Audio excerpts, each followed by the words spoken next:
ቆይ ግን አንተ አሁን ኢትዮጵያ ውስጥ ማዕድኖች የቱ ጋር እንዳሉ ማየት ትችላለህ? ሰርቼ በፊት ነበር ከሳችሁ ጋር ባለ ጊዜ ምን ማዕድን ነው ኢትዮጵያ ውስጥ ያለው? በርካታ ወርቅም ምናምን ብዙ ነው የከሰል ድንጋዮች ሁሉ አብዛኛውን ብቻ በካርታ ተደርጎ ቦታ እሱ የተሰራው ቢኒያም ላይ ነው። እሳቸው ሳይንስና ቴክኖሎጂ ከሄዱ በኋላ ለክሳቸው ሳይንስና ቴክኖሎጂ ሲሄዱ እኛን ከኢንሳ አስወጣን። ማን ቢኒያም ይከተሉ ማለት ነው። ለክሳቸው ሄዱ እናንተም አስወጣን። እናንተም መውጣት አለባችሁ ብሎ አስወጣን። ከኢንሳ አወጣን። ከዛ በ15ኛው ቀን ደወለ። 15ኛው ቀን ደወለና ደሞዝ ደብል አደረገላቸዋለሁ እኔ ልቅጠራቸዋለሁ ያለ ስራ ፈተናል። ህንጻ ተከራየልን። ህንጻ ውስጥ መስራት ጀመረ። ስንት ተከፍሏችሁ ደሞዝ? ደብል ነበር ያኔ ትንሽ ነበር ደሞዝ። ስንት ነበር? 2000 ነው ምናምን ነበር። እኔ ከቲያትር ቤት እዛ ቴሌቪዥን ጣቢያ 900 ነበር። ከዛ ወደ 2000 ኢንሳ ከፈለን። 2000 ምናምን ነው። ደብል አደረግላችኋለሁ ብሎ የሚከፍለን $150 ነው። በተገናኘ ላይ $150 ነው። በዶላር ነው የሚከፍለው። ኢትዮጵያ ብር አይደለም ይሰጣል፣ በዶላር ነው። ብር ሷይዝም እንደዚህ እንትን ስለሆነ $150 $300 ይሰጥና በቃ ሂዱ መስራት ጀመርን። ስንጀምር የመጀመሪያ ስራችን የሆነው ቢኒያም ማዕድን ነው። ኢትዮጵያን ካርታ መጣና ትግራይ ውስጥ የት ቦታ ምን አይነት ማዕድን አለ እሱን ሰራ። ኢትዮጵያ ውስጥ ያለው በቃ ማዕድኖች እንዳለ ካርታውን ወዲያው ነው የሚወስድ። ሲጨርስ ወዲያው ተቀብሎ እንትን የሚላ ወሰደ። በፖሊስ ነው ተጠበቃላችሁ? ሴኩሪቲ ነው ያስጠይቀዋል። ከባድ ነገር ነው ይሄ ነገር፣ በሚስጥር ነው። ማንም ባለስልጣን ጋር እንዳትገናኙ ተብለናል። ማንም ጋር እንገናኝ። ማን ነው ያላችሁ? ቢኒያም እና ዳይሬክተሩ ዋናው እሱ አለ። አሁን የአብይን ቦታ የሸፈነው እሱ አለ። አብይ ወደዛ ሲሄድ ምክትል እንደሆነ ዋናውን አልሰጠውትም፣ ግን ምክትል እንደሆነ ግን የአብይን ቦታ የሚሸፍነው የነበረው እሱ ነው። ከማንም ባለስልጣን ጋር እናትገናኙ ተባለን። ፈራን፣ እኛ አንገናኝም። እንደውም አንድ ቀን የሆነ ጊዜ ለምን የቴሌቪዥን ፕሮግራም ሰራ ምናምን አለና ማን ይመከራቸዋለን? ሰዎች አለን ጥያቄ ድጋሚ አንጠይቅም፣ ከማንም ባለስልጣን ጋር እንዳንገናኝ ማስጠንቀቂያ ስለሰጠኝ እንደ ወንድማችሁ ይሁን ያለ እንደ ወንድሙ ነው እንደምንለውና ቀጥታ ማዕድኑ ወሰደ። ቀጥሎ ምን ሰራ? አደጋ ሊፈጠር የሚጠቁም ነገር ሰራሱ። እንዴት? እንደ ላይ ዲቴክተር ወንበር ነው። ወንበር ውሸት ስትናገርም ያውቃል። ቆይ ማለት ወንበሩ ነው የሚያውቀው? አንተ ምንድን ነው የጨመርክበት ወንበሩ ላይ? ወንበሩ ላይ የትንፋሽን ሁሉ ነገር የሚለን አለ። ሴንሰር ነው። እሺ ከዛ በቁጥር እንትናለ በቁጥር ይነግራል ማለት ነው። እውነት አሁን ለምሳሌ ስለላ ተቋማት ላይ ይደረጋል እንደዚህ ያስቀምጡና ውሸትና እውነትን ላይ ሾም ነበር አይደለ? ትሩዞር ላይ ነው ሳምቲንግ የሆነ ሾው ነበረ አሜሪካን ሀገር ላይ ይመስለኛል። ወንበሩ ይናገራል እና ፋሚሊ ተሰብስቦ እውነት ማውራት ነው። ቤተሰብ እዚህ ጋር ይቀመጣል። ከዛ በኋላ አንተ ትጠይቃለህ። ከሚስቱ ውጪ ሌላ ሰው ጋር ሄደሃል ወይ ይባላል። ከዛ በኋላ ሚስቱ አለች፣ አባቱ አለ፣ ኤቭሪቲንግ አለ። አዎ ሲል ወንበሩ ጭር ወይ ማይ ካለ ወንበሩ እሱ በእንትን የሰራ ነው፣ ሰርቶታል። በልብ ማዳመጫ ነው ሰራው። ያው በልብ ማዳመጫ አንድ ሌባ ሲዋሽ ምን ሲል በልብ ማዳመጫ ልብ ምቱ ይጨምራል ሲዋሽ፣ ሳይዋሽ ደግሞ ኖርማል ሲሆን በዚህ ይሄን ሁሉ ሰርተነው ነበር። በልብ ምት ነበር የሰራ ነው ያንኛ ከቢኒያም ጋር ተጠቀሙት። በውሸት ያን ሰርተው ነበር። ይጠቀሙበት አይጠቀሙበት አናውቅም። ለፖሊስ ጣቢያ ይሄ ተሰርቶ በልብ ምት ነበር ያኔ። ልቡ ይመታል ሲዋሽ፣ ልብ ይመታል። እውነተኛ ከሆነ ኖርማል ነው። በዚህ ሁሉ እንትን አድርገን ጨርሰነው ነበር። ሰጥቶትናል። ወዲያውን እሱን ጨረሰ። ከነገና ቀጥታ ፋሲል ደግሞ እሱ አለ አሁን የሚነግረው ፋሲል ደግሞ ነዳጅ የሚቀንስ ነገር ስራ አለኝ። እሺ አልኩኝ። ኢሚዲየትሊ ነው የመጣልኝ። ቅድም እንዳስረዳው መብረቅ የሚፈጠረው ሙቀትና ቅዝቃዜ ሲገናኝ መብረቅ ይፈጠራል በማለት ያንን አሰብኩና ኦክሲጅን ጨምሬበት ራሱ ግፊት አድርጎበት እንደሄደ የሚል ነገር አሰብኩና ባቡር ሳልኩኝና ያ ባቡር ሁለት ሞተር እንዲኖረው ሹፌሩ መጥቶ እንዲቀይረው እንጂ ባቡሩ መዞሪያ ምናምን እንዳይኖረው አድርጌ ያንን አሰብኩኝ። የመጀመሪያ እንትን ወዲያው መጣ ቢኒያም ወሰደው። ይሄ አሪፍ ነው ምናምን ብሎ ወሰደው። በሳምንቱ መጣና ቶሎ ባቡሩን ጨርሰዋል። የቀረኝ ምንድነው? ይሄ አሁን እኔ ያሰብኩት በናቹራል በሆኑ ነገሮች ይሄ በገብስ በምናምን ግፊት ያላቸው ይሄ ኦክሲጅን ነገር ምትፈጥሩ እንደነዚህ ነገሮችን ነበር ያሰብኩት።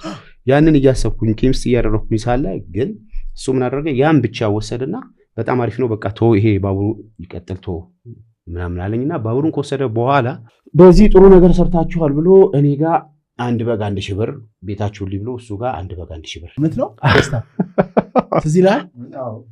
አንድ በግ 1000 ብር አንድ በግ 1000 ብር ተሰጠን በባቡሩ ዲዛይን ማለት ነው። ባው ደስ ብሎት ከዛ በ9ኛው ነው በአመቷ ያ የሰጠነው ባቡር ራሱ መጣ 2 ሞተር ነው ምናምን ነው ያለው ማለት ነው መጣ እኛ ደስ አለ ለምን ቀድመን ሐሳብ ማንም ሰራው ምንም ሰራው ቀድመን ሐሳቡን በማሰባችን በምን እርግጠኛ መሆን ይችላል ለምሳሌ የሚያዩን ሰዎች ዝም ብላችሁ እየዋሻችሁ ነው ባቡሩንማ እንዴት ቻይኖች ዲዛይን ያደረጉት አይደል እንዴት ትፎግሩናላችሁ ቢሉ ምንድነው መልስ ማረጋገጫ ምን መረጃ አለ መረጃው እንግዲህ መረጃው አንድ ቢኒያም ነው መረጃው ይሄን ራሱ ነው ይሄንን ነው ብሎ ወሰደን ያሰራል ሌሎችንም ነገር እንደዚህ ወስዷል ከዛ ሲገነባስ የናንተ ዲዛይን ነው ብሎ ነግሯቸዋል ምንም ከዛ በኋላ ምንም ነገር ያለን የለም ከነሱ ጋር ኮንታክት እንዳለው እናጋለን እነሱ ጋር ኢንሳ ውስጥ ነው እነሱ መተው እንትን የሚሉት ብዙ ነገር እንትን ያለው ከነሱ ጋር ነው ከኢንሳ ጋር ከቢኒያም ጋር ነው ሌላ ከማንም ጋር ምንም አይነት እንትን የለውም ከኢንሳ ጋር ነው ይሄ ባቡሩ እንትን ዲሌ ተደረገው ስለዚህ እኛ ምን ስልጣን አለን በቃ ስሩ የተባልነው መስጣት ነው ዝም ሲባል ዝም ነው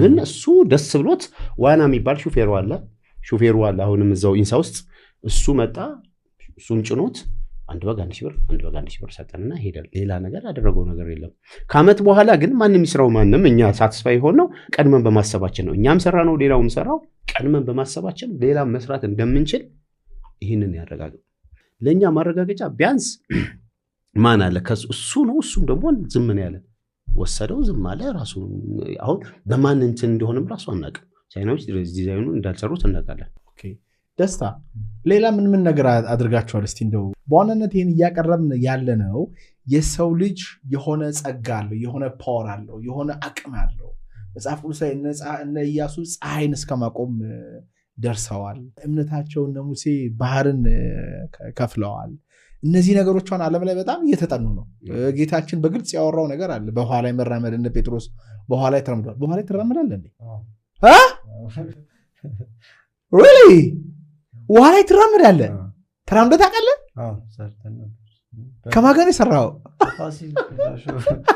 አንተ ነበርክ ቴሌቪዥን ጣቢያ ይኸውልህ አላስተላልፍም ያላቸው ብዙ ነገሮች አሉ አሁን ለምሳሌ እኔ ጋር ዶክመንቱን አምጥቼስጣለሁ ወገቡን ከፍሎት ይሄንን ግን በቪኤችኤስ ነው ማነው በይሄ ዲቪካም የሚባለው አላል መገልበጫ አለ ታስገለብጠዋለህ ሲዲ ማለት ነው ሲዲው አይደለም የቴሌቪዥን እንትን ዋለች አይደለ መገልበጫ ቦታ አለ እዛ ሄደ መገልበጫ ቦታ አለ አብረንና እናስገለብጠዋለን ችግር የለውም እሱ አለ እሱና ምንድን ያረከው ያደረገው መሰለህ የራሱን ከፈለውና እየገፋው መጣ እየገፋው ይሄ ያለ እኔ ጋር እጂ ዶክመንት ህፃን ልጅ ያስተኛል ከስር ጠረጴዛ ላይ ነው የሚያስተኛው ከስር ጠረጴዛው እንትን ከስር ያለውን ያነሳውና አየሩ ከነጠረጴዛው አየር ላይ ቀረ አለ እሱ አለ አሉ እኔ ጋር ያሉ ዶክመንቶች አሉ ያንን ሰጣለሁ ቲቪ ጣቢያው ነው አስተላልፈም ያለው ይሄማ በየቤቱ ነው የሚያንኳኳው ብዙ ሰው ይፈራል አለ ከለከለ ምንድነው አንተ ራስን ከፈርከው እንደዚህ ይሄ ነገር ግን አንዳንድ ጊዜ ማጂክ ብሎ ነገር የለም የሰዎችን ፐርሰፕሽን ነው ሽፍት የምታደርገው ይባላል ምክንያቱም there is no external ዓለም የለም ነው የሚባለው አሁን በኳንተም ሜካኒክስ ይባል ይሄ የምታየው ማይክ ለምሳሌ ማይክ የለም የአእምሮ ነርቭ ሲስተም ነው ሄዶ ፈጥሮ ከዛ ምን አርጎ ምናምን ይሄንኛው ማይክ እንደሆነ የሚነግረኝ መኪና እንደሆነ የሚነግረኝ ዛፍ ፎቅ እንደሆነ የሚነግረኝ እንጂ ከባድ ነው ይሄን እዚህ ጋር እንደዚህ ባወራላችሁ ብዙዎቻችሁ እብድ ነው የምትሉኝ ሳይንቲስቶች ራሱ አልተግባቡበትም እንዲህ ምን ብለዋል አንድ ፌመስ የሆነ ንግግር አለ እና ኳንተም ሜካኒክሶች ምንድነው የኳንተም ሳይንቲስቶች ወይ ሜታፊዚስቶች ዓለም ብሎ ነገር የለም ይሄ ቡና ለምሳሌ ያለው እኔ ስላየሁት ነው እኔ ባላየው ኤግዚስት አያደርግም የሚል ክርክር ነበር ሳይንቲስቶች መካከል ማለት ነው ቅዠት ነው እንጂ ቡና ነገር ብሎ አእምሮ ነው ይሄን ነገር የፈጠረው ብለው አላምት ይሰጣሉ እና እንዲሁም አልበርት አንስታይን ፌመስ የሆነ አባባል አለ እኔ ባላየትም ጨረቃ አለች ብዬ ባምን ይሻለኛል ብሏል እሱ ማለት ነው ያነጋግራል ሳይንቲስቶች ራሱ በጣም የሚከራከሩበት ኢሹ ነው ግን እንደው ስታድርገው የእውነት ሰውነትን ቆርጣው ነው ወይስ ትሪክ እያረክ ነው ጂም እንዳለው ነው የሚበታተነው ከዛስ ጂቲም ለብቻው ነው የሚበታተነው ከዛ መልሼ ገጥማለሁ ሰውነትን በታትነው ከዛ መልሰህ ገጥመዋለህ ብዙ አሉ ይሄን